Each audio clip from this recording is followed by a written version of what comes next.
Muy buenos días. Aquí estamos otra vez con la serie, continuando la serie de videoconferencias a través de la plataforma Zoom sobre Física 1, específicamente el tema 1 de Física 1 que se encuentra establecido en la materia y que ustedes pueden ver en la plataforma Saya especificada. Vamos a dar un poquito de tiempo, 3 minutos, para permitir que otros estudiantes se integren en la videoconferencia. Hoy vamos a tratar un refrescamiento de la segunda parte correspondiente a la tarea evaluada número 2. Esa parte corresponde a los temas o tópicos de estática, específicamente fuerzas en el plano y centro de masa. Vamos a hacer un resumen de la teoría de estos dos tópicos. Métodos para solución, ecuaciones y explicar o recordar las explicaciones de los ejercicios que se encuentran en la teoría. También vamos a ver los ejercicios del tema 2, darle una idea, una orientación de la solución de los ejercicios, cómo deberían resolver los ejercicios, de tal manera de colaborar para que los estudiantes puedan resolverlos y entregarlos. Les recuerdo a los estudiantes que la fecha de entrega de la tarea evaluada número 2, el tope de la fecha es el 10 de mayo. Esa fecha fue cambiada porque antes la fecha era el 2 de mayo, pero por sugerencia de la coordinación, como todavía se siguen inscribiendo estudiantes, se decidió correr la tarea evaluada número 1 y la tarea evaluada número 2. De la tarea evaluada número 1 ya se encuentra disponible en la plataforma Saya la solución de los ejercicios que se plantearon en la tarea evaluada número 1. Y adicionalmente se cargó el video relacionado con la solución de esos mismos ejercicios que se llevó a cabo, ese video, al comienzo de la semana pasada y que por problemas técnicos no había podido ser cargado en la plataforma. Bueno, más que todo porque se le dio más laxo para la entrega de la tarea.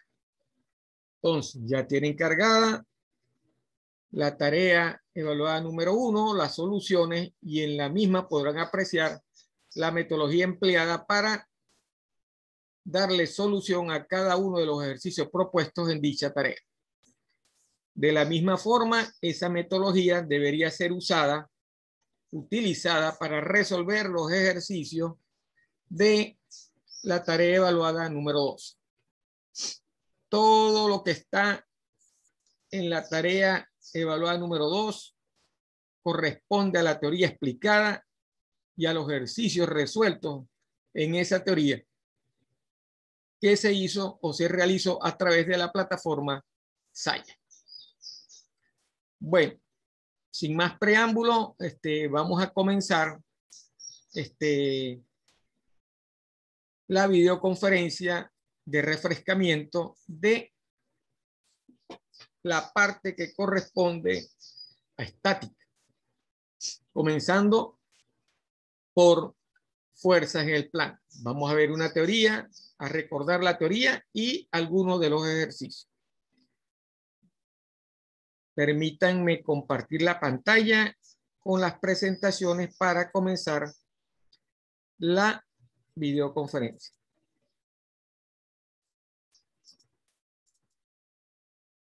Ok.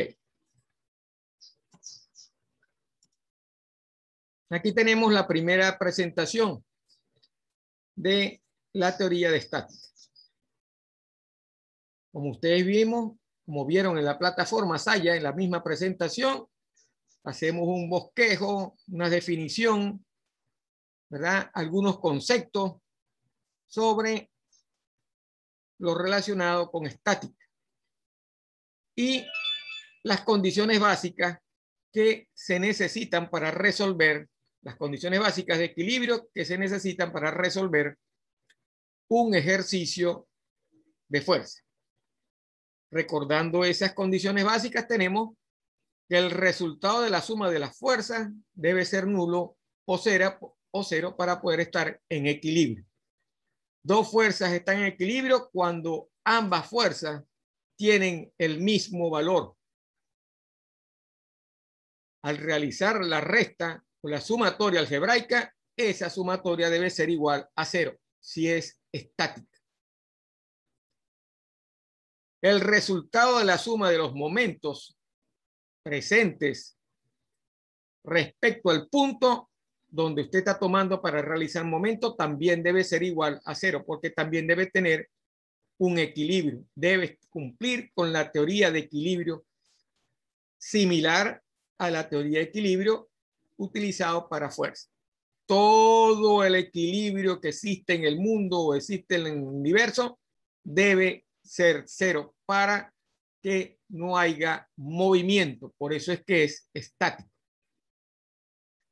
Esas son las condiciones, ¿verdad?, que mediante el álgebra lineal se convierten en un sistema de ecuaciones. Ese sistema de ecuaciones es el que generalmente utilizamos para resolver ejercicios de fuerza. En esta parte de fuerzas en el plano utilizaremos la teoría de vectores para resolver y conseguir ese equilibrio estático. ¿Okay? Definimos fuerzas. ¿Qué es una fuerza? ¿Cómo se representa? En resumen, la acción de un cuerpo sobre otro y puede ejercerse por contacto real y a distancia. ¿Cuál es la finalidad de una fuerza? La finalidad de una fuerza al actuar sobre un cuerpo es darle movimiento. Los cuerpos no se mueven, no se trasladan si no existe una fuerza que cambie su estado inicial de equilibrio estático. Cuando los cuerpos no se mueven, los cuerpos están en equilibrio estático, porque la fuerza es cero o la sumatoria de fuerzas que ejercen sobre el cuerpo son cero. Cada fuerza, al igual que vector, tiene un módulo y una magnitud y tiene una dirección y un sentido. Desde el punto de vista vectorial, eso es así. Una fuerza no es más que un vector que tiene un punto de aplicación, tiene una dirección y tiene una aplicación en ese punto sobre el objeto o la partícula.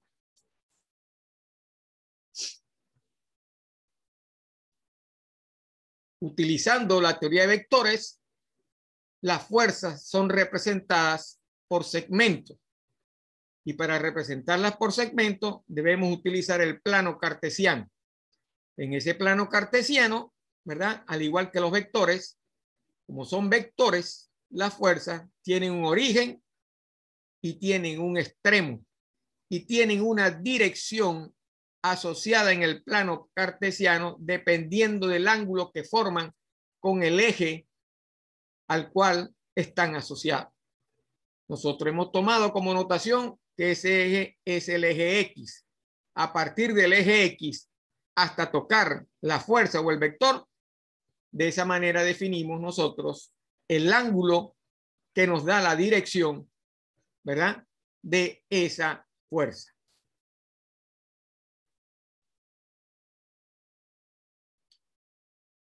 Dos fuerzas que tienen la misma magnitud y la misma línea de dirección, pero diferente sentido, ¿verdad?, es lo que nos define como no nos define como paralelos. Para que dos fuerzas sean iguales, deben ser paralelas, teniendo la misma magnitud, el mismo sentido y la misma dirección. Si ese sentido de dirección cambia, las fuerzas no son paralelas y no son iguales. Igual que en la teoría de vectores, ya que lo estamos manejando desde el punto de vista vectorial. Entonces, para yo resolver un ejemplo de varias fuerzas, yo debo construir una fuerza única que represente, o sea, la suma de ambas o de la cantidad de fuerzas que esté utilizando en el ejercicio. Eso es lo que se conoce como un resultante de fuerza, al igual que en los vectores. Si usted recuerda, la sumatoria o la resta de vectores no es más que una suma algebraica, ¿verdad?, de todas las magnitudes de los vectores. De la misma forma ocurre en la sumatoria de fuerzas. Las fuerzas, usted puede sumar varias fuerzas y dependiendo del método que utilice, ¿verdad?, podrá hacerlo, como lo vimos en vectores, utilizando la regla del triángulo, la regla del paralelogramo o descomponiendo el vector en sus componentes X, Y o Z, dependiendo del plano cartesiano donde usted esté trabajando el ejercicio o la fuerza se esté aplicando. Por eso las fuerzas deben ser descompuestas en función de sus componentes.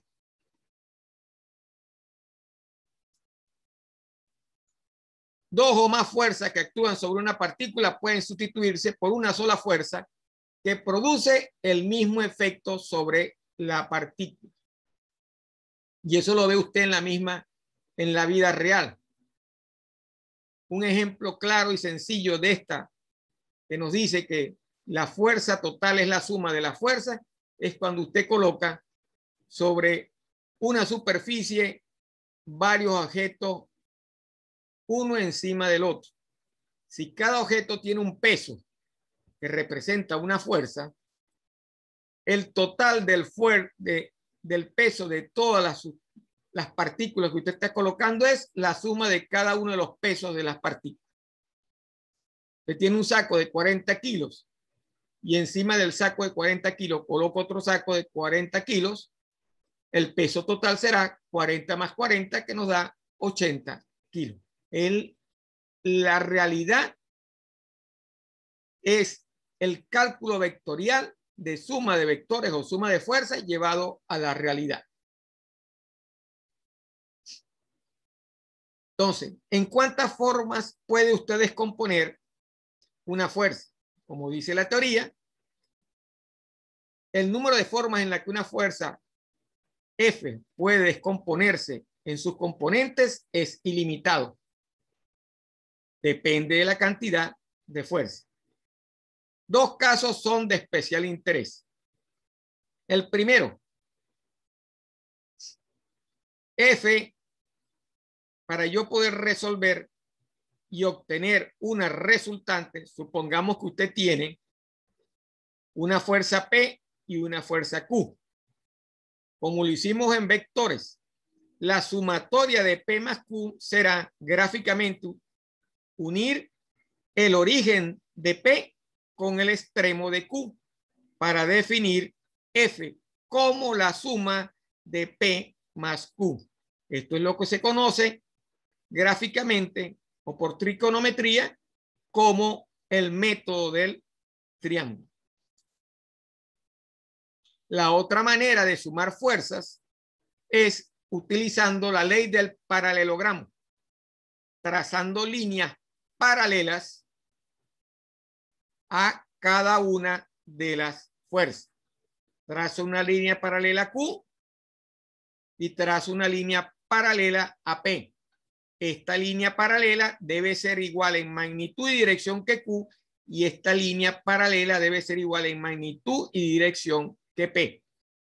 Y la sumatoria será unir el punto de origen de las dos fuerzas P y Q con la intersección de las dos líneas paralelas ¿verdad? Que se intersectaron en un punto. Eso es lo que me da la sumatoria de la fuerza.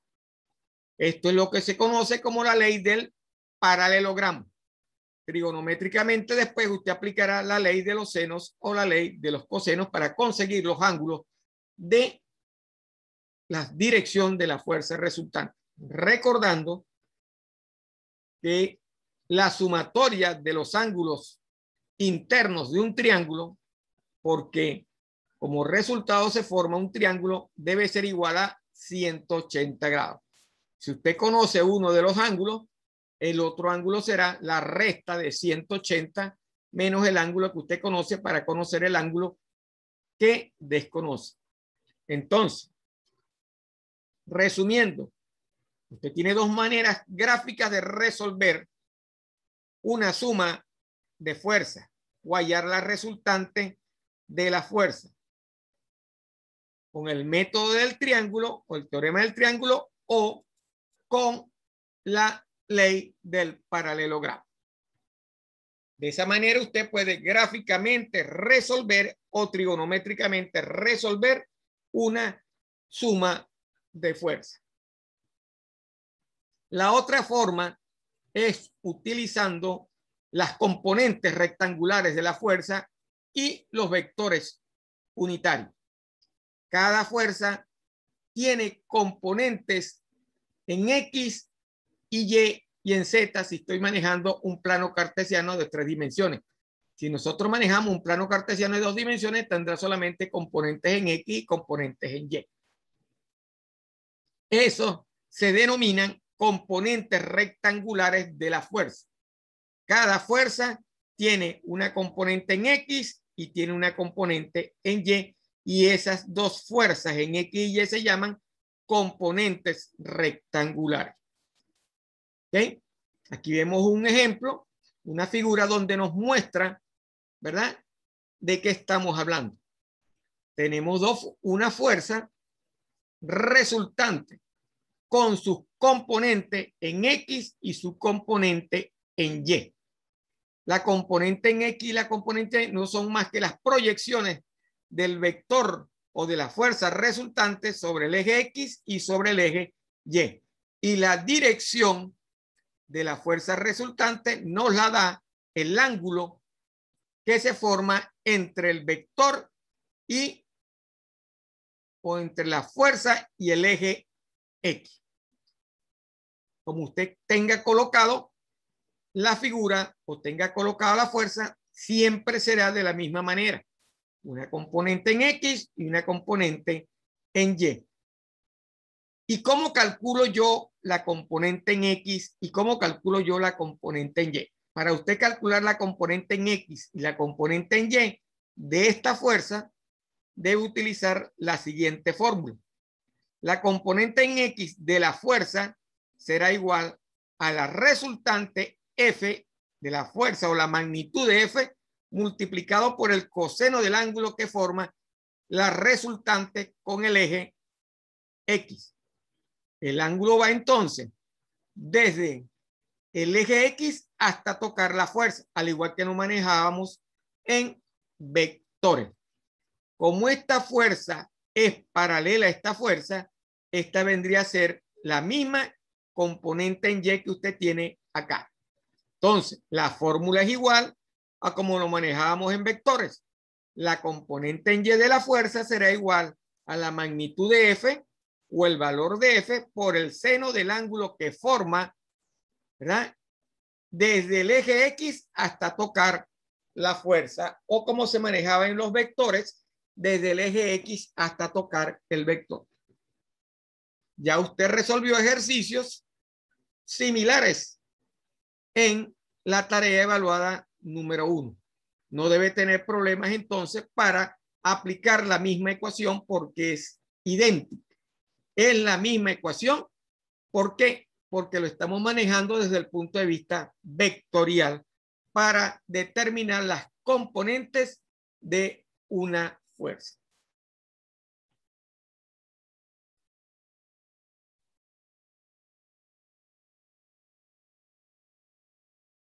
¿Cuántas fuerzas puede usted sumar o a cuántas fuerzas le puede gustar. A todas. Es infinita la cantidad de fuerzas que usted puede sumar, y para resolverlo, al igual que lo hacíamos en vectores, debe calcular cada una de las componentes de las fuerzas que estén representadas en la gráfica, porque la idea es tener una fuerza resultante compuesta por una resultante en el eje X y una resultante en el eje Y, como lo vemos acá.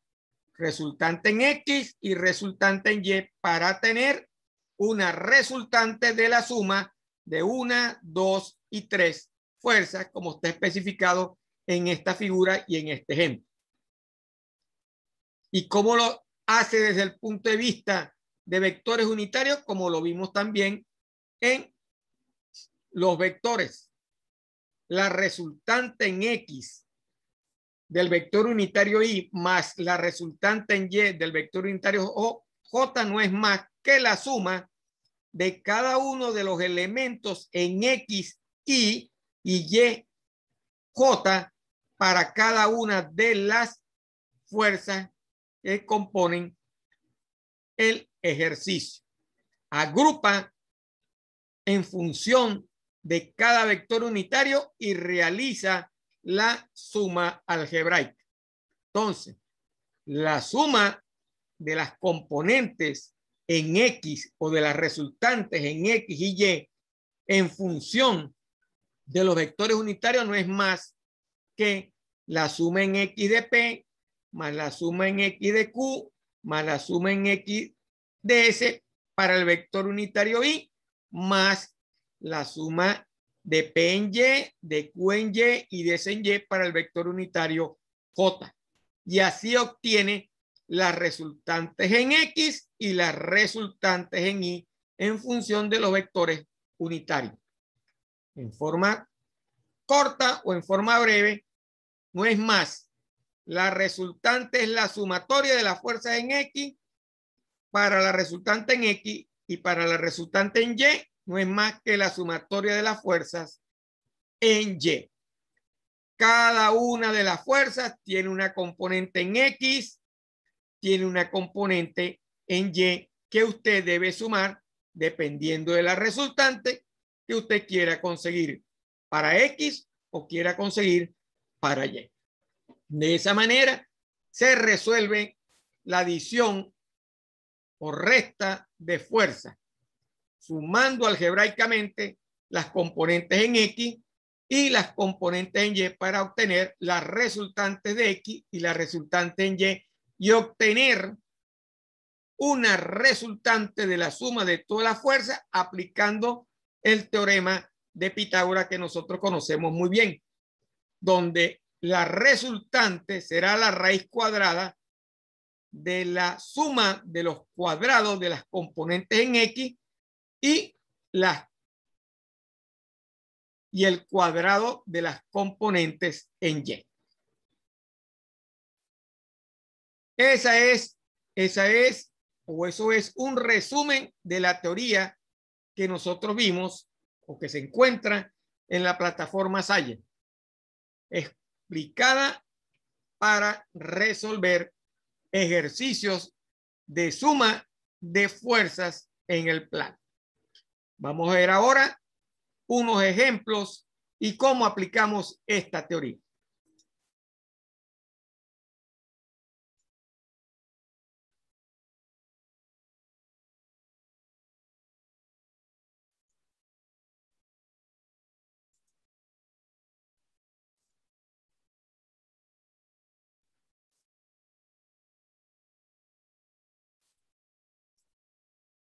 Ok, aquí tenemos las láminas de los ejemplos para el cálculo de fuerzas en el plano.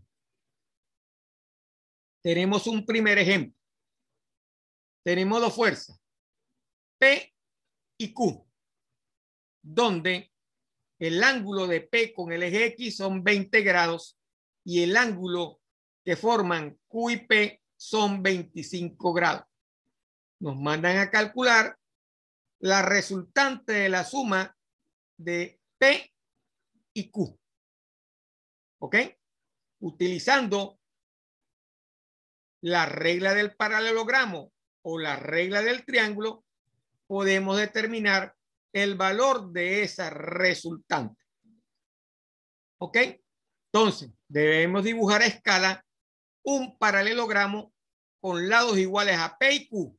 Acuérdense, debemos trazar paralelas a Q y paralela a P, y donde se intersectan las dos paralelas, unir el origen de el punto con la intersección para obtener la resultante. Entonces, el cálculo del ángulo será lo que nos va a dar la dirección de R. Si usted tiene una regla, lo que tenemos que hacer es medir la distancia desde A hasta el punto de intersección. En este ejercicio eso nos va a dar 98 newton. Y el ángulo alfa, que va desde el eje X hasta tocar la resultante, alfa, ¿cómo lo obtenemos? ¿Qué tengo que hacer yo para obtener esa resultante? ¿Cómo obtengo yo este ángulo? Lo que tendríamos que hacer sería una resta de los ángulos que tenemos en esta parte para obtener el valor de alfa, que en este caso sería 35 grados. Entonces,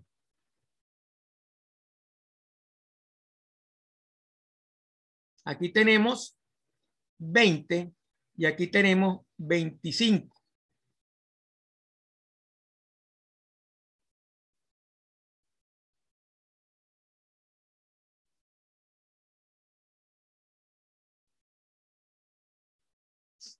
Entonces, con el transportador, utilizando el transportador, lo que tenemos que hacer es medir con el transportador el ángulo que forma desde el eje X hasta el vector resultante. Ese valor es 35 grados. De la misma manera, si utilizamos la regla o la ley del triángulo, lo resolvemos de la misma manera. Por el extremo de P, llevamos el origen de A y la respuesta o la resultante será el origen de P unido con el extremo de Q para obtener la resultante. Medimos y eso nos da 98 newton. Y con el transportador medimos de aquí a acá y eso nos da 35 grados. De esa manera resolvemos gráficamente, calculamos la suma o la resultante de los vectores de las fuerzas P y Q. Esa es la forma gráfica de resolver una suma o calcular la resultante de dos fuerzas. Lo único que necesita es un papel para donde pueda dibujar a escala, hacer un gráfico a escala de las dos fuerzas, y el transportador, que es el aparatico aquel que tiene la forma de media luna, donde están especificados todos los ángulos. Y con él medir el ángulo que forma la resultante. Aquí no podemos sumar ni restar porque nos faltan valores para poder obtener ese valor de alfa. Sigamos con otro ejemplo.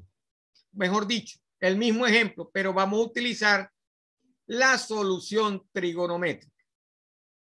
Como el ángulo que forman los dos vectores no es un ángulo recto, debemos utilizar la ley de los cosenos, trigonométricamente especificada o de esta manera.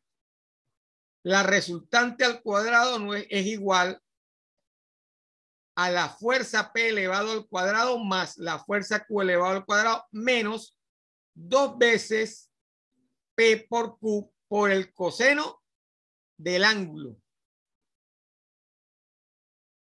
que forma el triángulo. Entonces, ¿qué debemos calcular? Sustituir y obtener la resultante. Entonces, debemos calcular este ángulo, que es 155 grados. Aquí tenemos ya valores para determinar eso. Este ángulo que está acá es este mismo ángulo que está acá.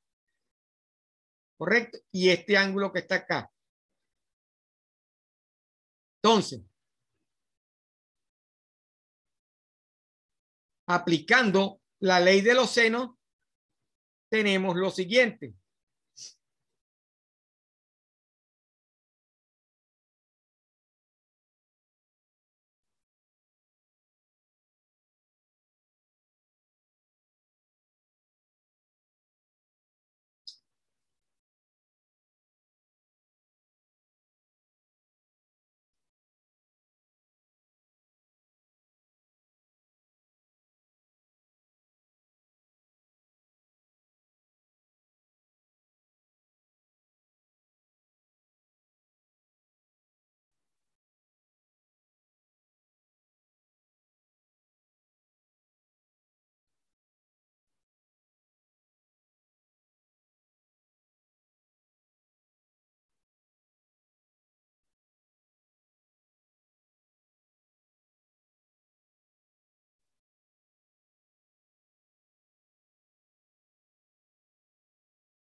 Conociendo el ángulo de 155 grados, vamos a despejar de esta ecuación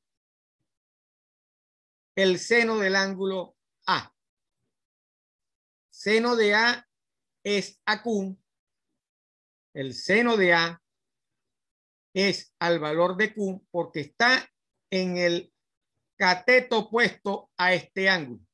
Necesito conocer este ángulo. Entonces, y el seno de B, que sería este, ¿verdad? Sería opuesto al cateto que sería R. ¿Cómo obtuve este ángulo? Este ángulo podemos obtener también utilizando el transportador y midiendo esta distancia de acá. Entonces, si necesito conocer este ángulo, trigonométricamente, conociendo 155, aplico la ley de los senos. Despejo seno de A. El despeje sería seno de B por Q sobre R. Entonces sería 60 newton por el seno de 155 entre 97.73 newton que lo obtuve de aquí. ¿Ok? Al calcular me da el seno de A me da 0.2595. Luego, aplicando el arco coseno de 0.2595, el valor de A será 15.04 grados. Como yo quiero determinar todo este ángulo, como lo hice aquí, el resultado será entonces 20 más el ángulo que obtuve acá, que sería 15.0 grados. 20 más 15.0 grados, 0,4 grados no me va a dar 35.04 grados. Este ángulo que va de aquí hasta tocar la resultante es 35.04 grados. Y antes lo hicimos midiéndolo con el transportador.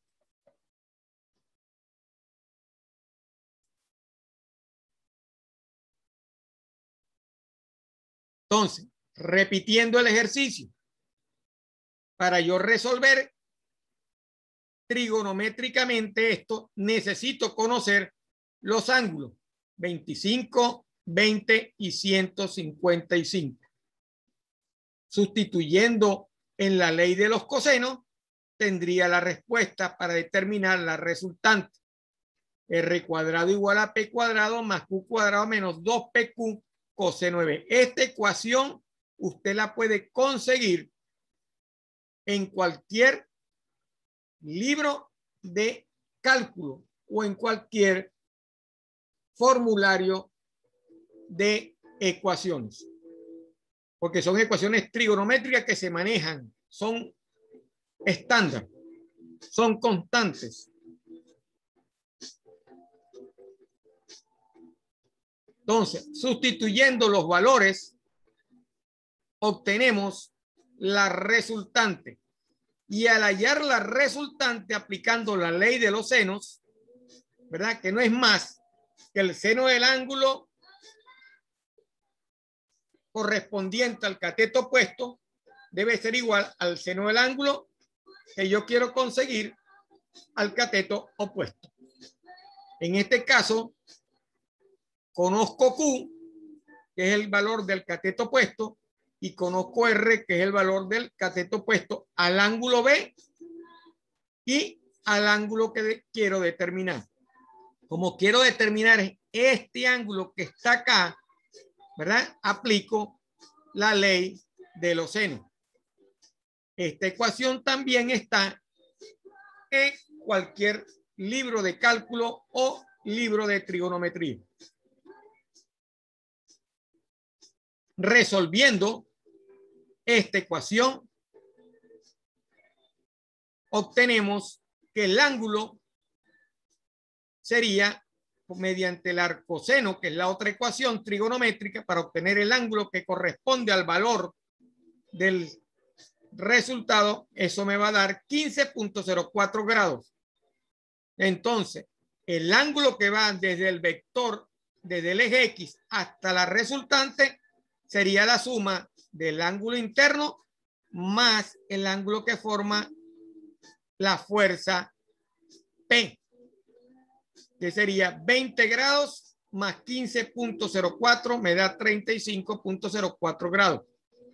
El resultado obtenido es 97.7, que lo obtuvimos por aquí, y el ángulo es 35.0 grados, redondeando esta respuesta para ser similar a la otra anterior. Entonces, resumiendo, utilizando la ley del paralelogramo y utilizando la ley gráficamente, resolvemos acá mediante la ley del paralelogramo o la ley de los triángulos, utilizando el transportador y midiendo a escala los resultantes de la fuerza, o utiliza trigonometría, para lo cual tiene que aplicar la ley del coseno y la ley del seno para resolver y conseguir los ángulos y la resultante de esta suma. Si este triángulo que se originó aquí hubiera sido un triángulo rectángulo, usted aplica entonces el teorema de Pitágoras para conseguir R. Esto no es más que una extensión del teorema de Pitágoras asociado a la ley de los cosenos para triángulos que no son rectángulos. Recuerden, un triángulo rectángulo es aquel triángulo que tiene un ángulo de 90 grados. ¿Okay? Eso también lo puede conseguir usted en la teoría trigonométrica, se encuentran en los manuales de trigonometría. Aquí tenemos otra solución trigonométrica alternativa en función del ángulo que acabamos, del triángulo que acabamos de conseguir.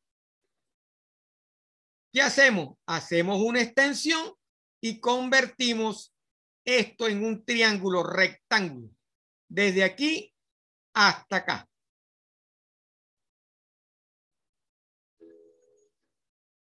Eso es lo que hacemos. Hacemos la extensión, lo convertimos en un triángulo rectángulo y resolvemos utilizando el triángulo rectángulo. ¿Cuál es la idea? Conseguir el cateto CD y conseguir el cateto BD o la extensión BD, para lo cual aplicamos el seno, porque este ángulo es conocido, que sería 25 grados. Este ángulo que está acá es el de 90 grados. Entonces, aplicando el seno de este ángulo, sería cateto opuesto sobre la hipotenusa, que sería en este caso BC, que sí lo conozco.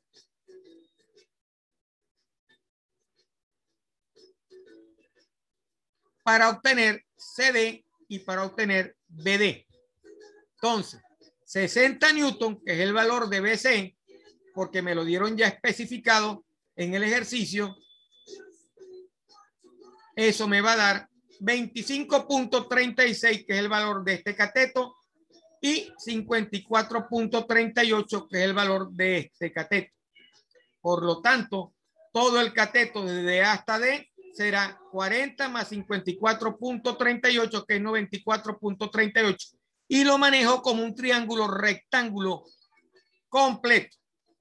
El ángulo, ¿cómo lo voy a obtener? Utilizando la arcotangente, porque este es el ángulo que tengo que determinar para después sumárselo a 20 grados y determinar el ángulo de la resultante. La resultante la puedo obtener aquí utilizando el seno, conociendo ya el cateto. Si el seno del ángulo es el cateto sobre la hipotenusa, lo que tengo que hacer es despejar la hipotenusa, que en este caso es la resultante, y obtengo 97.73. Y utilizando la ecuación del arcotangente entre el cateto, aquí hay un error. Sí, perdón, no, está bien. El cateto opuesto sobre el cateto adyacente, obtengo el valor del ángulo, que es 15.04. Al sumárselo a 20, nos da 35.04. Son los mismos resultados que obtuvimos resolviendo por de las otras formas. Entonces, en conclusión, tengo 4 formas de resolver el ejercicio, o mejor dicho, 2 formas: gráficamente y trigonométricamente. Gráficamente utilizando la ley del paralelogramo o la ley del triángulo, utilizando para ello paralelas a cada uno de las fuerzas para obtener una resultante, o aplicando la ley de suma de vectores por el origen, por el extremo de uno de los vectores, llevo el origen del otro y el origen con el extremo del segundo vector y obtengo la resultante. Mido con la regla y utilizo el transportador para medir el ángulo. La otra forma sería aplicando la ley de los cosenos en función de la trigonometría y la ley del seno. Y la otra forma sería hacer una extensión para obtener un triángulo rectángulo y poderlo resolver utilizando el teorema de Pitágoras o utilizando el teorema del seno o del coseno también, porque yo pude haber aplicado también 94.38 teniendo el coseno, porque es la misma respuesta. Coseno sería el cateto adyacente sobre la hipotenusa, despejando la hipotenusa y obteniendo la resultante si ya conozco el seno del ángulo. Y el seno del ángulo o el ángulo lo determino utilizando la ley o la arcotangente, la ley de la tangente.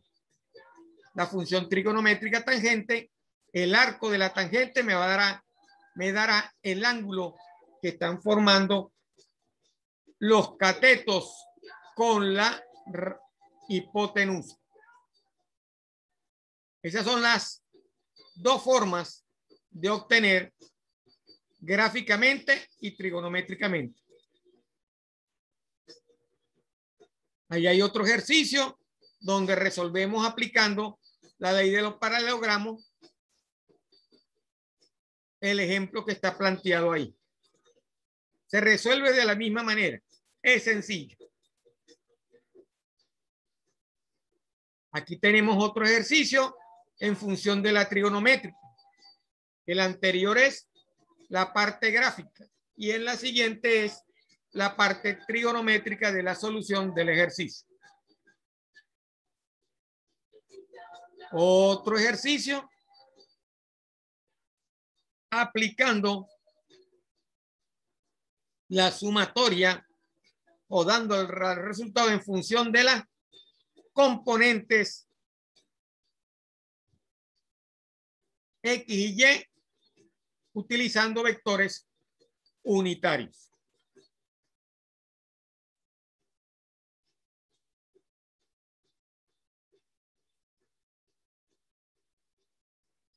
Hasta el ejemplo número 5 son ejemplos donde utilizamos puras respuestas trigonométricas y el teorema de Pitágoras. También explicados ahí, no hay complicación. Vamos a utilizar o a resolver y a recordar la teoría en función de las componentes. Ese es el otro método. Cuando son más de 2 vectores, utilizamos entonces suma de componentes. Utilizamos el cálculo de las componentes. Recuerden, 2 fuerzas lo puede resolver gráficamente o lo puede resolver trigonométricamente. Y cuando son más de 2 fuerzas, usted puede hacerlo de la misma manera que el anterior, pero es más fácil resolverlo utilizando las componentes. Entonces, aquí tenemos un ejercicio.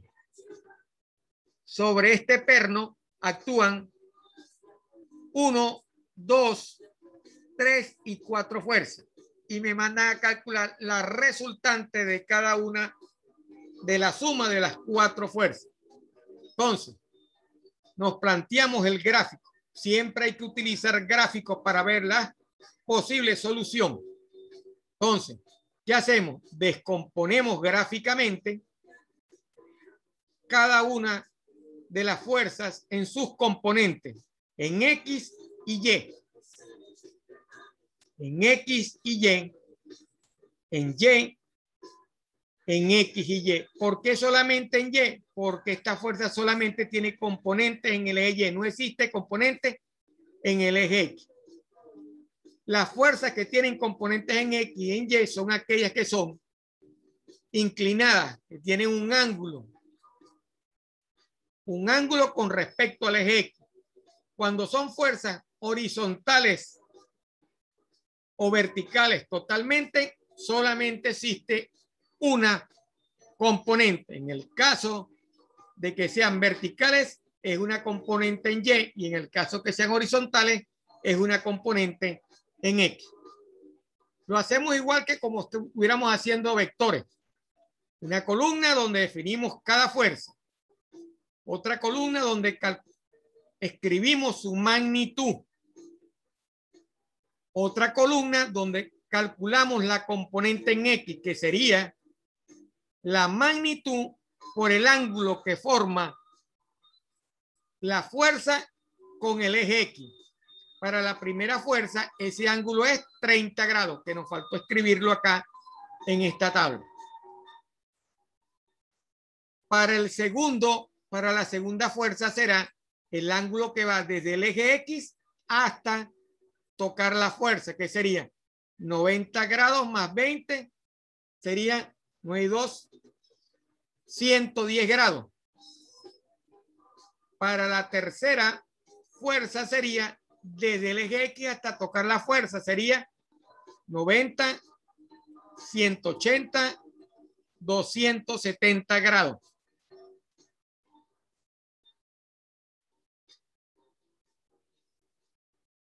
Y para la última fuerza sería, si queremos que todos los ángulos sean positivos, en el sentido contrario de la aguja del reloj.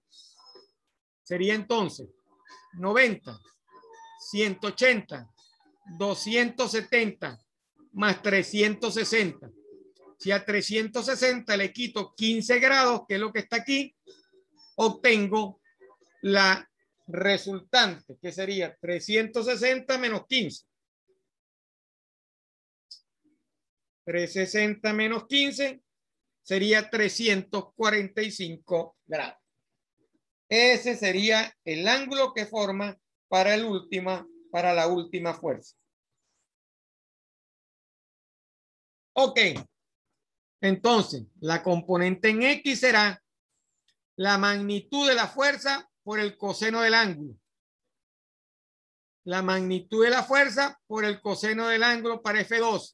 La magnitud de la fuerza por el coseno del ángulo para F3 y la magnitud de la fuerza por el coseno del ángulo para F4. Eso me va a dar la componente en X. Lo mismo lo hacemos para la componente en Y, pero con la fuerza por el seno del ángulo. Fuerza por el seno del ángulo, fuerza por el seno del ángulo, fuerza por el seno del ángulo.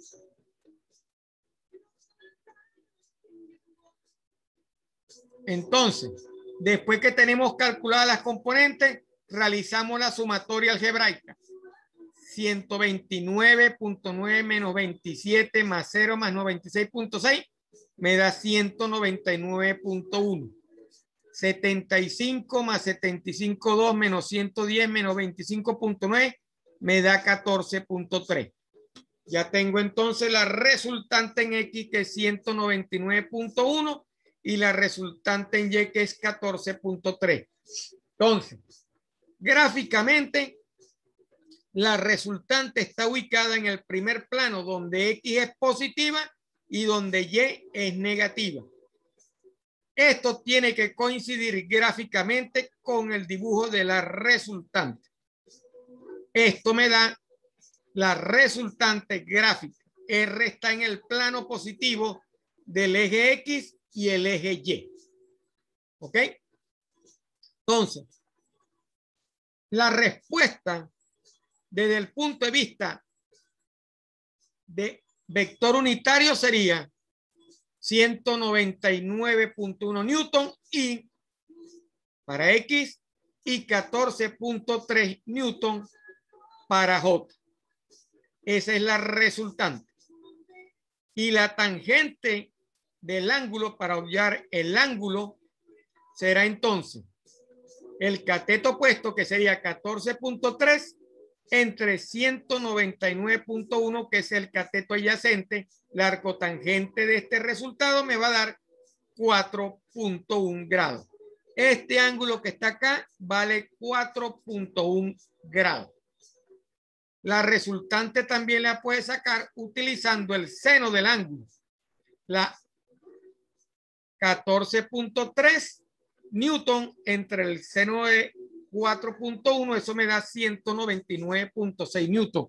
O utilizando el teorema de Pitágoras, la raíz cuadrada de 199.1 elevado al cuadrado más 14.3 elevado al cuadrado, eso le debe dar también 199.6 newton, porque la resultante forma con las componentes un triángulo rectángulo y puede aplicar el teorema de Pitágoras. Entonces, resumiendo, usted puede sumar cualquier cantidad de fuerza. Lo primero que hace es realiza un gráfico como guía donde usted dibuje cada una de las componentes para cada fuerza que quiera hacer el cálculo, que están presentes en el ejercicio. Construye una tabla donde incluye la magnitud de cada una de las fuerzas, incluye una columna que no está acá, que es el ángulo que forma la fuerza con el eje X, calcula las componentes utilizando la ecuación del cálculo de la componente en X y el cálculo de la componente en Y. Para la componente en X sería la fuerza por el coseno del ángulo que forma la fuerza. Y para la componente en Y sería la fuerza por el seno del ángulo que forma la fuerza con el eje X. Recordando la teoría de vectores que usted utilizó en la tarea evaluada número 1. Si usted hizo la tarea evaluada número 1 y hizo los cálculos, sabe que la teoría es similar, es la misma teoría, porque está aplicando teoría de vectores para el cálculo de fuerzas en el plano. Suma algebraicamente cada una de las componentes y obtiene la resultante de la componente en X para el caso de X y la resultante de la componente en Y para el caso de Y. La respuesta la puede dar utilizando vectores unitarios o aplicando el teorema de Pitágoras o aplicando el teorema del seno, donde la resultante vendría siendo la hipotenusa del seno del ángulo. Recuerde, el seno del ángulo es el cateto puesto sobre la hipotenusa. Despejando la hipotenusa, que es la resultante, usted obtiene, y conociendo el ángulo, usted obtiene la resultante. Y para hallar el ángulo, lo que tiene que hacer es aplicar el arco tangente del cateto opuesto sobre el cateto adyacente. La respuesta de la tangente le aplica el arco tangente y obtiene el ángulo que forma el vector o la fuerza resultante con el eje X. Como vemos, es sencillo. Usted aplicó la misma teoría para la suma de vectores utilizando las componentes para el cálculo de los vectores. Entonces, conclusión, para usted calcular vectores en el plano, tiene que utilizar la teoría de vectores, el cálculo de componentes en vectores, porque la fuerza es una magnitud vectorial. La teoría de vectores aplica completamente para el cálculo de fuerzas en el plano cuando está sumando más de una fuerza o más de dos fuerzas, para hacerle más específico. Entonces, para resolver fuerzas en el plano o resultante de fuerza en el plano, usted tiene varios métodos. El método gráfico, los métodos trigonométricos y utilizando la teoría de las componentes en X y Y, de que usted aprendió en vectores, suma de vectores. Bueno, aquí terminamos la parte de los ejercicios y teoría de fuerza.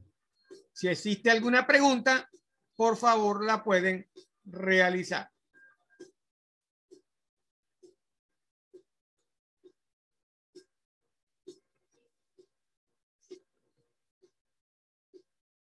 Ok. Continuemos entonces. Vamos a pasar a la parte de centro de masa.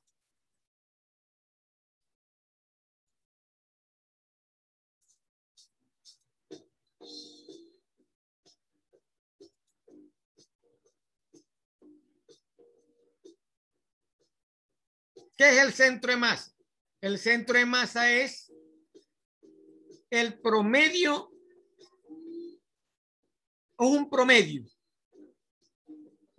No es un promedio exacto, pero es un promedio que nos dice a nosotros dónde está ubicada en función de la distancia de la masa de la partícula en el plano cartesiano y la distancia en el plano cartesiano de la masa de la partícula, está ubicado en un promedio entre las dos masas o las masas que estén en el sistema y la distancia que forman cada una de las masas. Y siempre va a tener, o sea, va a tener tendencia a ubicarse hacia la masa o hacia la partícula que tenga más masa. Es decir, el sistema se va a mover como si la fuerza externa neta se aplicara a una sola partícula ubicada en el centro de masa. Es una posición promedio de la masa del sistema.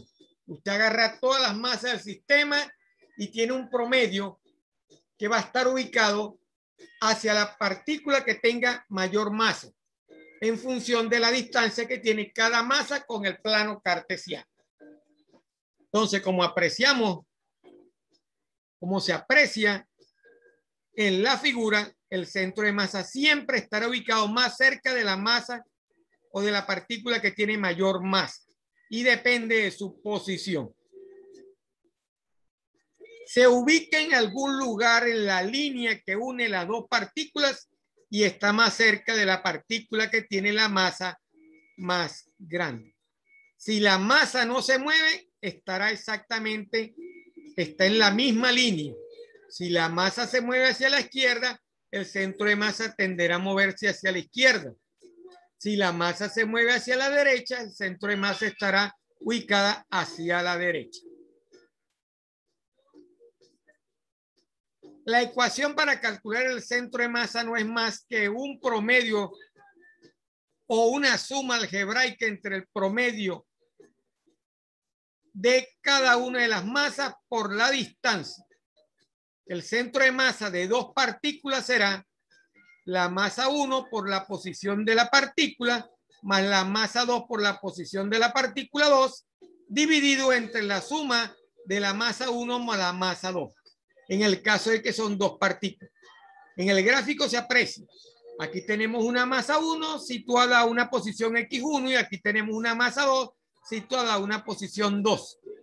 Al aplicar la ecuación de la masa 1 por la posición 1 más la masa 2 por la posición 2 dividido entre la suma de las masas, obtendremos la distancia del centro de masa, siempre más cerca de la partícula que tiene mayor masa, como lo especificamos en la teoría anteriormente.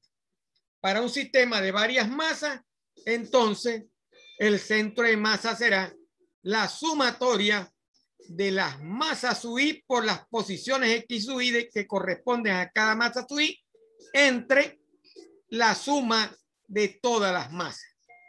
Esa es la ecuación para calcular el centro de masa. Cada centro de masa tiene una posición en X y cada centro de masa tiene una posición en Y. Por lo tanto, la ecuación para X también es válida para el centro de masa en Y. Solo que ahora cambia la coordenada en el eje que va a ser el eje Y. Aquí era la coordenada en el eje X, aquí será la coordenada en el eje Y. Y si fuera un sistema de 3 dimensiones, sería la coordenada en el eje Z. Entonces, la ecuación para calcular la posición es una sumatoria de las masas presentes en el sistema multiplicado, cada una de las masas multiplicada por su posición, la suma de cada uno de esos elementos entre la masa total. Esa ecuación es válida para X, es válida para Y y es válida para Z. Cuando vaya a dar la respuesta de un ejercicio que me piden el centro de masa, debo dar la respuesta tanto para X, tanto para Y, como para Z, si tengo 3 dimensiones.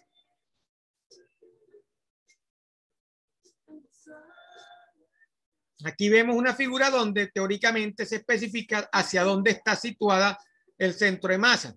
Si es una llave, la parte más pesada de la llave está en el extremo, por lo tanto el centro de masa estará hacia la parte más pesada. Si esta figura fuera similar tanto a la derecha como a la izquierda, el centro de masa estaría en el medio. Eso es importante recordarlo. Para las figuras que no son simétricas, el centro de masa estará hacia la parte más pesada de la figura. Si la figura es simétrica, exactamente el centro de masa estará, o la posición de su centro de masa estará en el medio de la figura.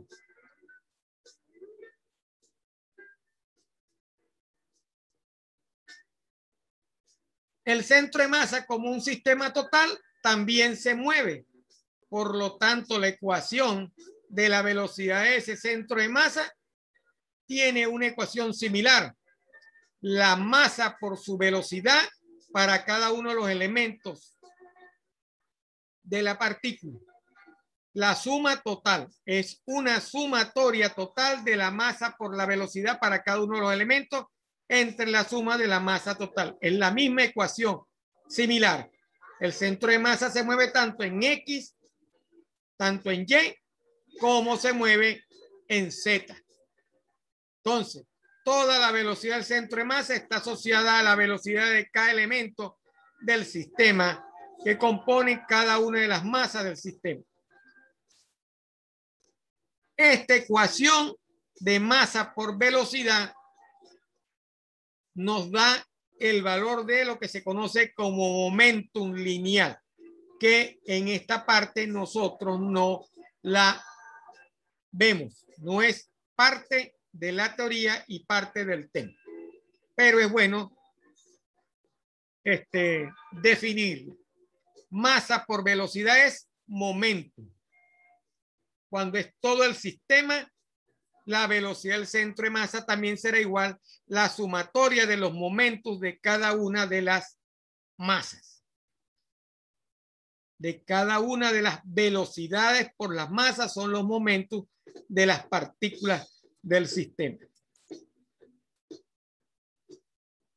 Si calculo velocidad, también puedo calcular aceleración. Por lo tanto, la sumatoria de fuerzas de un sistema no es más que la masa por las aceleraciones del centro de masa para cada uno de los elementos. La sumatoria de la masa por la aceleración de cada una de las partículas de cada una de las masas nos va a dar la aceleración del centro de masa. Y como nosotros sabemos que masa por aceleración es fuerza, en realidad lo que estamos calculando es la sumatoria de la fuerza. Despreciando las fuerzas internas, obtenemos que la sumatoria de fuerza no es más que la sumatoria de todas las fuerzas externas que actúan sobre el sistema. Volvemos otra vez a la parte del cálculo de fuerza en el sistema. Fuerza es igual a masa por aceleración. Entonces, la masa total del sistema por la aceleración del centro de masa es la fuerza total aplicada sobre el sistema.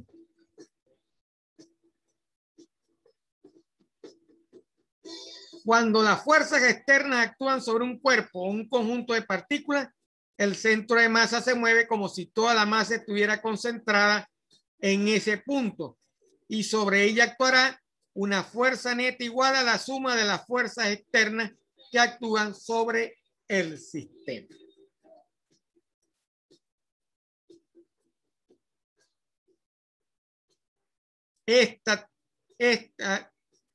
El centro de masa es importantísimo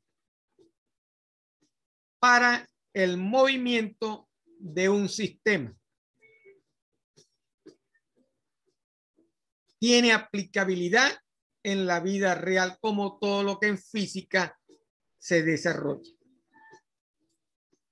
Bueno, con esto terminamos la teoría de centro de masa. Vamos a ver ahora algunos ejercicios.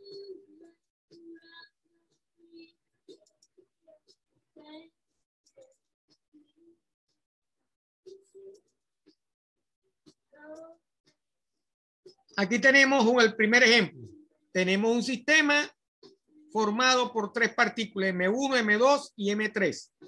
Un sistema en el plano cartesiano XY, donde M1 está colocado a 1 metro, M2 está colocado a 2 metros y M3 está sobre el eje Y colocado a 2 metros. M1 no tiene coordenadas en Y y M2 tampoco tiene coordenadas en Y. Y M3 no tiene coordenadas en el eje X. Entonces, comenzamos a calcular el centro de masa en el eje X. La coordenada del centro de masa en el eje X. La ecuación es la que vimos anteriormente. 1 sobre la masa total de la sumatoria del producto de las masas por las posiciones de la masa para cada una de las partículas. M1 por X1, M2 por X2 más M3 por X3, porque son tres partículas que están en el sistema. Entonces, M1 que vale 1 kilogramo por la posición de M1 en el eje X, que sería 1 metro. De aquí a acá hay 1 metro. Más M2 que vale 1 kilogramo por la posición de M2 en el eje X, que sería 2 metros. Y M3, que son 2 kilogramos por la posición de M3 en el eje X. M3 está acá en el eje Y, no tiene posición en el eje X, por lo tanto es 0. Multiplicamos y sumamos. 1 por 1, 1. 1 por 2, 2. 2 por 0, 0. 2 por 1, 2. Más 1 sería 3. Entre 3, entre 5, que es la sumatoria, perdón, entre 4, que es la sumatoria, eso nos va a dar 0,75 metros. Esa es la posición del centro de masa en el eje X. En el eje X, el centro de masa está colocado a 0,75 metros, aproximadamente por aquí. Hacemos lo mismo para el eje Y, para calcular la coordenada del centro de masa en el eje Y. Aplicamos la misma ecuación, solo que ahora en Y. M1 por la posición en el eje Y de M1, que sería 0. M2 por la posición en el eje Y, que sería 0. Y M3 por la posición en el eje Y, que sería 2 por 2, 4. Entre la sumatoria de las tres masas, que sería 4 kilogramos. 1 más 1 más 2, 4 kilogramos. Entonces, 0 más 0 más 4 me da 4 kilogramos. 4 entre 4 sería 1 metro. Entonces, la posición del centro de masa en el eje Y es 1 metro. En forma vectorial, utilizando vectores unitarios, sería 0.75i más 1.0j. Entonces, ¿es dónde está el centro de masa del sistema? Está a 0.75 en el eje X y a 1 en el eje Y. La intersección de Y con X me da la posición del centro de masa. El vector posición del centro de masa va desde 0 hasta este punto que tenemos acá. De esa manera calculamos las posiciones del centro de masa aplicando las ecuaciones que vimos anteriormente en la teoría. No es difícil, es bastante sencillo. ¿Okay? Lo que tiene que aplicar es la ecuación y ayudarse con un gráfico donde usted coloque a escala las posiciones de las masas que conforman el sistema y las distancias de cada una de esas masas en el plano cartesiano X y Y.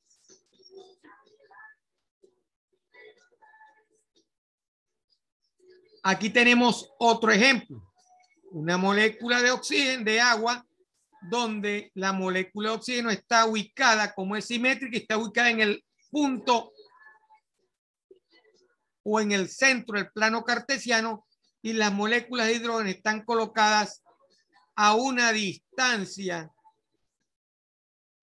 con respecto a coordenadas en X y con respecto a coordenadas en Y, y tienen un ángulo con respecto a esas coordenadas, que es de 105 grados. La molécula de hidrógeno y la molécula de hidrógeno. 105 grados para acá positivo y 105 grados para acá en forma negativa. Ya debemos estar suponiendo que vamos a utilizar las fórmulas trigonométricas para hallar las distancias a las cuales están colocadas los valores de en X y en Y, porque está en forma inclinada con el ángulo. Entonces, comenzamos con la posición del eje X. Para la primera partícula,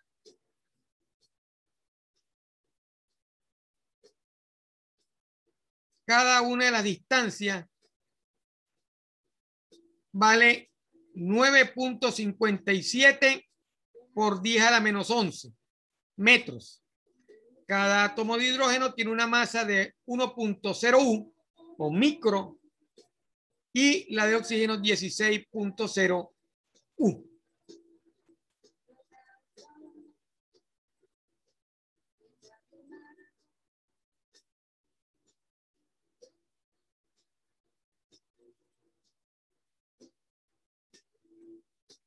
$105 no puede ser.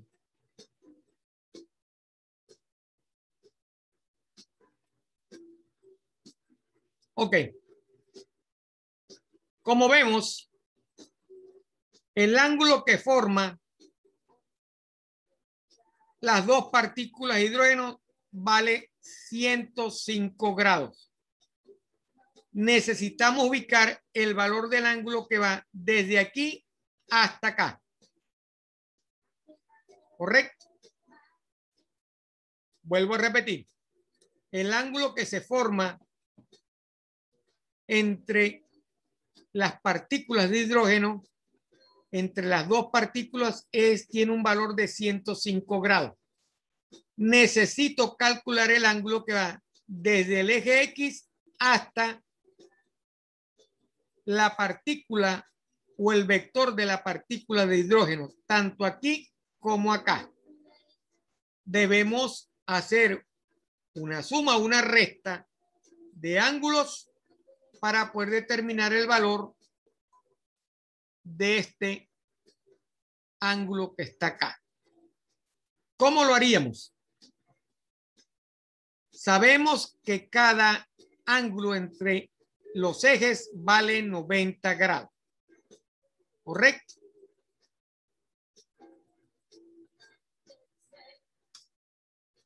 De aquí a acá son 90 grados y de aquí a acá son 90 grados.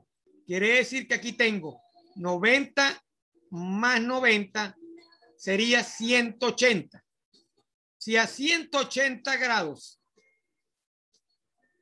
que es todo esto, yo le resto 105 grados, voy a obtener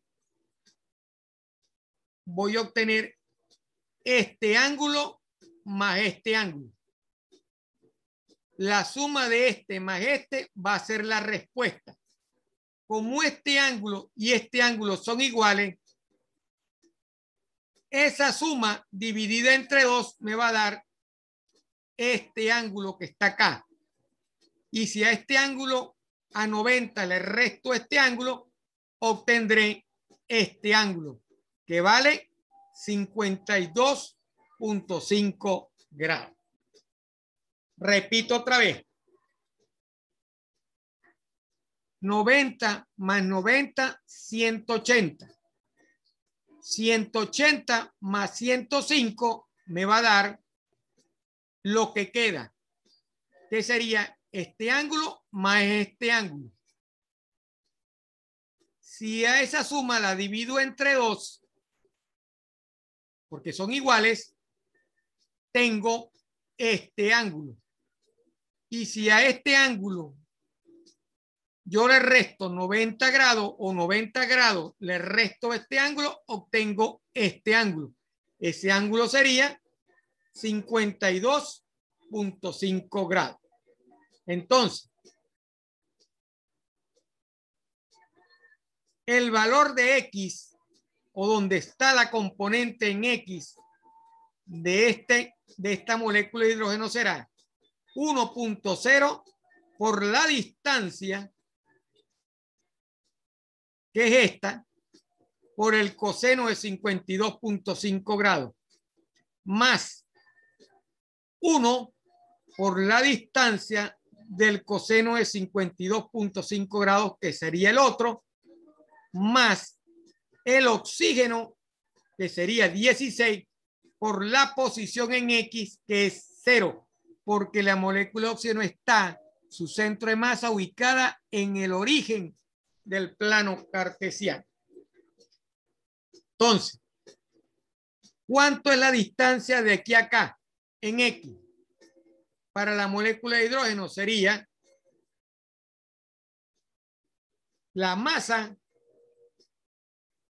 multiplicada por la distancia, que sería D coseno del ángulo de 52.5.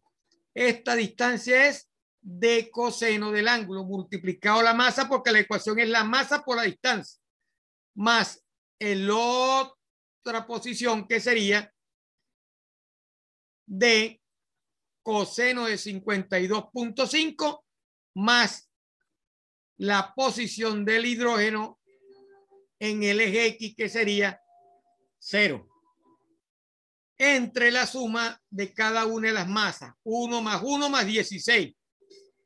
Esa posición me da 0.068D. Al sustituirlo por 9.57 por 10 a la menos 11 metros, me da que la posición del centro de masa en X es 6.5 por 10 a la menos 12 metros. 6.5 por 10 a la menos 12 metros. Ya tengo la posición de X. Lo mismo lo planteamos para el eje Y. Para el eje Y sería igual, teniendo en consideración que para este vector o para este molécula de hidrógeno Y es negativo y para este Y es positivo. Para ambos aquí es positivo el valor de X. Entonces, aplicando la misma ecuación, 1 por d seno de 52.5, que es el eje Y, más 1 por menos d seno de 52.5, porque es negativo, de 0 para acá, más 16 por 0, porque está colocado en el centro del plano cartesiano. No tiene valor en X y no tiene valor en Y el oxígeno. Entre la suma, eso me va a dar 0.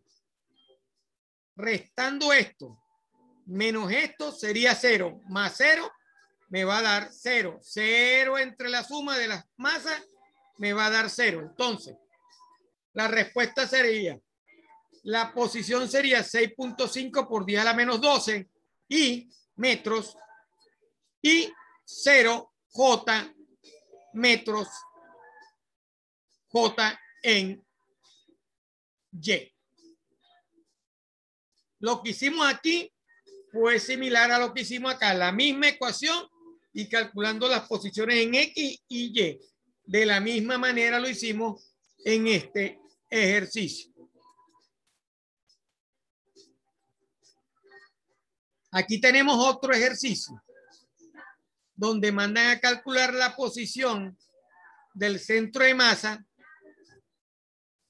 para cada una de estas dos personas. Santiago, que pesa 90, y Ramón, que pesa 60.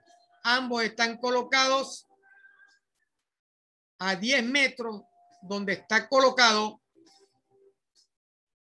la taza de cerveza y a menos 10 metros en el eje X negativo donde está colocada la taza de cerveza. Quieren calcular esta posición del centro de masa cuando uno de los dos se mueva, porque están en un estanque helado, en una superficie que permite el deslizamiento. Primero tengo que calcular la posición del centro de masa cuando ambos no se han movido. Entonces, 90 por menos 10 más 60 por 10 entre 90 más 60, eso me da menos 2 metros. Aquí está el centro de masa. Esa es la posición del centro de masa si ninguno se ha movido. ¿Ok? Después que Santiago se mueve 6 metros hacia el tarro, su nueva coordenada será, si Santiago se movió para acá 6 metros, quiere decir que a 10 le resto 6, está ubicado a 4 metros, ¿verdad? Entonces tengo que ver cuánto se movió Ramón. ¿Okay? Debo calcular la posición de Ramón. El centro de masa sigue siendo el mismo, menos 2 metros, porque fue el centro de masa de ambos elementos sin haberse movido. 90 menos 4 más 60 por la posición de Ramón, entre 90 más 60, eso debe ser igual a menos 2 metros, porque el centro de masa nunca se va a mover. Lo que estoy calculando ahora es la posición, ¿verdad?,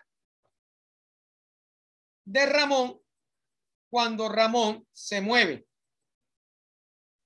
Ese centro de masa sigue siendo igual, porque acuérdense que el centro de masa depende de las posiciones y de las masas de cada una de las personas en este ejercicio. Entonces, al hacer el cálculo, nos damos cuenta, y despejando X2 de aquí, nos damos cuenta que la posición de Ramón es 1 metro. Para que el centro de masa no varíe, Ramón se debe mover para acá hasta 1 metro. Entonces, Ramón estaría a 1 metro y Santiago estaría a menos 4 metros. Esa es la posición de Ramón para que el centro de masa siga siendo menos 2 metros. Esa es otra manera de resolver los ejercicios. La teoría te permite resolver mediante centro de masa posiciones de las partículas en los ejes X o Y. Lo mismo sería para un ejercicio donde tenga un cohete que se divide en 3 partículas. Me mandan a calcular la posición de cada una de esas partículas.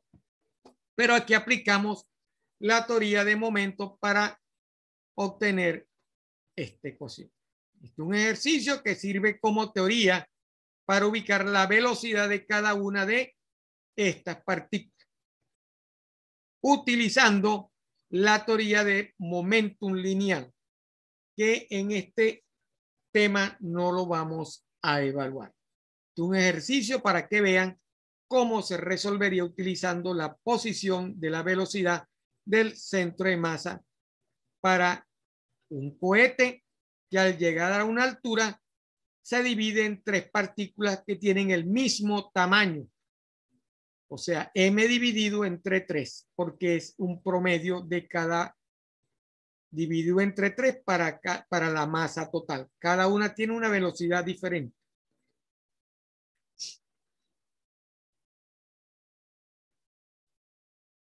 Bueno, con este ejercicio terminamos la teoría de centro de masa. Si tienen alguna pregunta, veo que solamente hay un participante. Me decepciona un poco esto porque yo esperaba que participaran.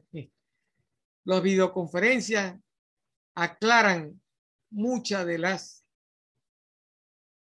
dudas que puedan tener en la solución de los ejercicios o en la teoría presente. Bueno, continuemos. Vamos a ver la tarea evaluada número 2.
Aquí tenemos los ejercicios.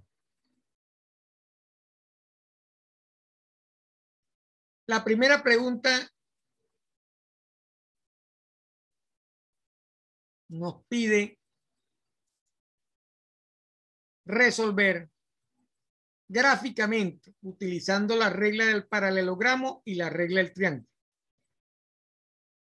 Como lo vimos en la teoría, utilizando la regla del paralelogramo, lo que tenemos que hacer es trazar paralelas, medir y determinar el ángulo que forma la resultante al unir este punto con la intersección del paralelogramo. Y si es la regla del triángulo, unimos este punto con este punto y determinamos, ¿verdad? O sea, por el extremo de la primera fuerza llevamos el origen de la segunda fuerza y unimos el origen con el extremo de esa fuerza y determinamos la resultante. Trigonométricamente no nos los piden acá, solamente gráficamente. Igual para este, igual para este, como lo vimos en la clase anteriormente. Aquí sí nos piden trigonométricamente el cálculo, pero nos ayudamos con la parte gráfica. Por esta fuerza llevamos, o por esta fuerza llevamos la fuerza de 20 libras, o por la fuerza P llevamos, que es de 14 libras, llevamos la fuerza de 20 libras. Construimos el triángulo y unimos el origen con el extremo y determinamos la resultante. Y lo que vamos a aplicar es la ley del seno o la ley del coseno para hallar la resultante y poder determinar el ángulo a obtener, como lo vimos en la parte trigonométrica. Vamos a determinar la magnitud de R y vamos a determinar el ángulo requerido alfa si la R resultante, la fuerza aplicada al soporte, debe ser horizontal. Quiere decir que la fuerza resultante debe ser horizontal a estas dos. Tienen que formar un horizontalmente acá, la resultante. O sea que debe quedar por acá horizontalmente para determinar esta fuerza. Aquí nos piden utilizando trigonometría resolver la resultante. De la misma manera que lo vimos acá, construimos el triángulo, hallamos gráficamente o dibujamos gráficamente la resultante y en función de la ley del seno y el coseno determinamos la respuesta de cada uno de los elementos. En el cuarto ejercicio vamos a determinar la resultante de este gráfico, de este gráfico y este gráfico utilizando para ello la teoría de las componentes en X y Y como lo vimos en el ejercicio anterior. ¿Ok? Calcula las componentes acá, calcula las componentes acá y calcula las componentes para esta fuerza. Igual para acá, igual para acá. ¿Cómo se ayuda gráficamente? Dibujando el plano cartesiano, dibujando esto y dibujando esto. Le va a dar un gráfico similar a esto que está acá. Y calcula las componentes en XY y determina la resultante utilizando la tablita que vimos en el ejemplo. Eso se maneja tanto para este ejercicio, para este y para este.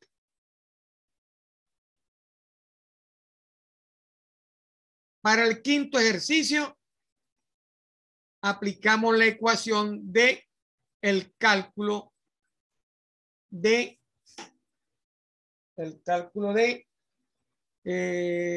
utilizando la ecuación del cálculo de centro de masa.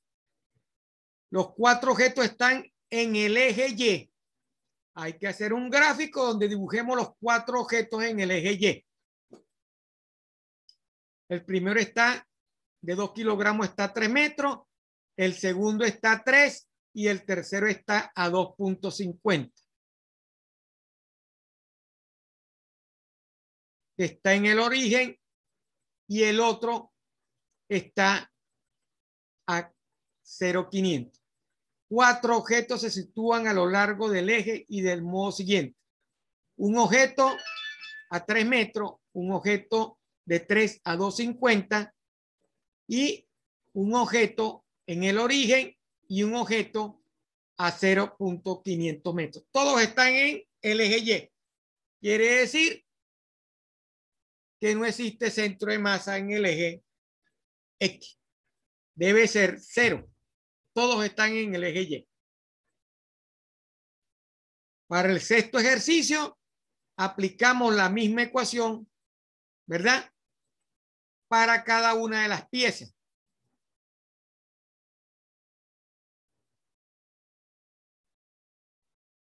Tenemos esta pieza, tenemos esta pieza y tenemos esta pieza. Esta pieza tiene una posición a 30 y a 10. Esta pieza tiene una posición a 10 y 20 y esta tiene una posición a 20 y 30. El séptimo ejercicio son 3 bloques de chocolate que tienen la siguiente coordenadas. El primer bloque está a 0,200 metros en X y 0,300 metros en Y. El segundo bloque está a 0,100 metros en X y a menos 0,400 metros en Y. El tercer bloque está a menos 0,300 en X y 0,600 metros en Y. Se aplica la misma ecuación. Cada bloque es un objeto, cada bloque es una partícula. Cada bloque es una partícula, cada bloque es un objeto. Y el último ejercicio es una máquina. El bloque aquí lo representa la barra. Su centro de masa, por lo tanto, estará, como dice la teoría, en el medio. Si fuera un punto, sería la posición, pero como es toda una barra, su centro de masa es toda la partícula colocada en el medio. Igual para esta partícula, igual para esta partícula, igual para acá. Como esto es una esfera, su posición será el centro de la esfera a una distancia. Acuérdese, esto gira y se coloca en posición horizontal.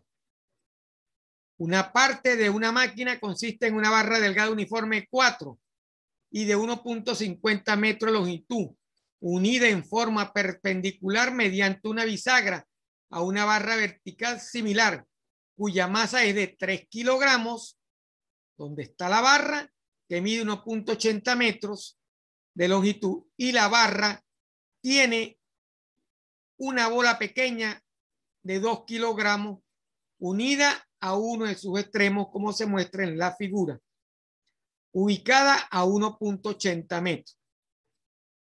Entonces, la pregunta, ¿qué distancia se mueve horizontal y verticalmente el centro de masa de la primera parte si la barra vertical se mueve alrededor del pivote en sentido antihorario? En sentido antihorario quiere decir que es hacia acá, en esta situación, o sea que la barra se va a mover, toda esta barra, con la bola se va a mover hasta acá, ¿verdad? Entonces, cuando se mueva, queda la barra aquí, esta barra acá y la bola acá. 90 grados. ¿Por qué? Porque esto mide 90 grados. El ángulo que hay acá es 90 grados. Si lo voy a mover 90 grados, entonces sería de aquí, 90 grados. El gráfico sería esta barra más esta barra aquí junto con la bola. Ese es el centro de masa de todo el sistema que quiero calcular. Entonces, ese centro de masa que originalmente está por acá debe estar ubicado acá, en el eje X.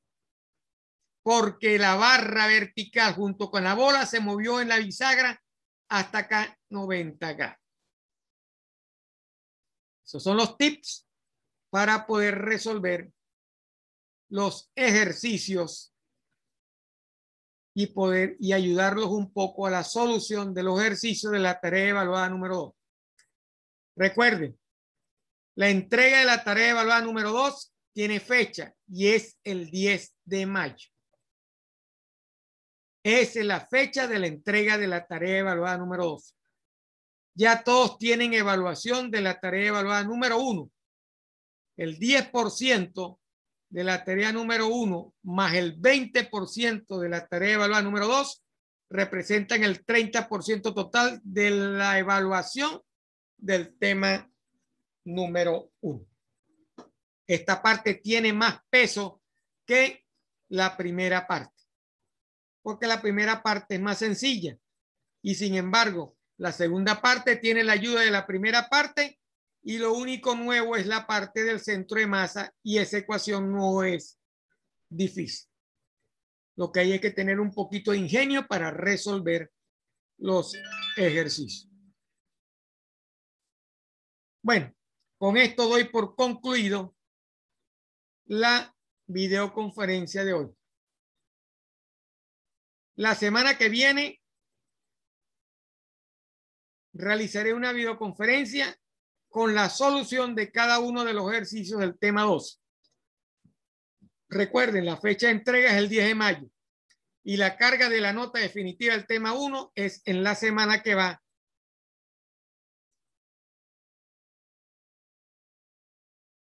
Del 10 de mayo al